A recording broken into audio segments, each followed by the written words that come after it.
So today we're going to be talking about eGPA, which stands for eosinophilic, which, as you know, is one of the cells in the blood, the eosinophil. Granulomatosis with polyangiitis.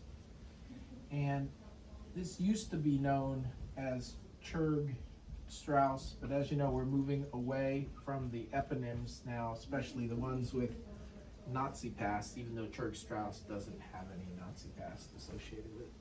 So the key features of eGPA are they're going to come to neuro-ophthalmology with some complaint, and the neuro-op complaints can either be orbital inflammatory syndrome, and that looks like idiopathic orbital inflammatory pseudotumor, redness, pain, lid edema, diplopia, ophthalmoplegia, optic neuropathy, the typical orbital presentations.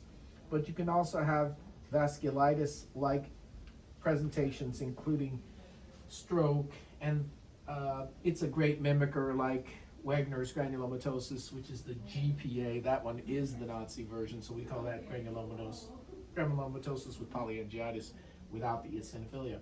So in the past medical history, the main tip-off that we should be thinking about eGPA in this patient is if they have asthma. And so that is one of the diagnostic criteria that's necessary for the diagnosis of eGPA. So as soon as you see that PMH asthma, plus any neuro-ophthalmic complaint, either orbital or neuro-op, including orbital pain, ophthalmoplegia, diplopia, ptosis, then we really should be considering eGPA in the differential diagnosis. The rest of the diagnostic criteria in the American College of Rheumatology criteria, in addition to the asthma and the eosinophils in the blood, usually greater than 10%, you should be thinking about it when you have multiple neuropathies that are asynchronous, peripheral neuropathies, motor or sensory, and that we call mononeuritis multiplex, or if they have a polyneuropathy. So the mononeuritis multiplex is non-contiguous, asynchronous, different locations.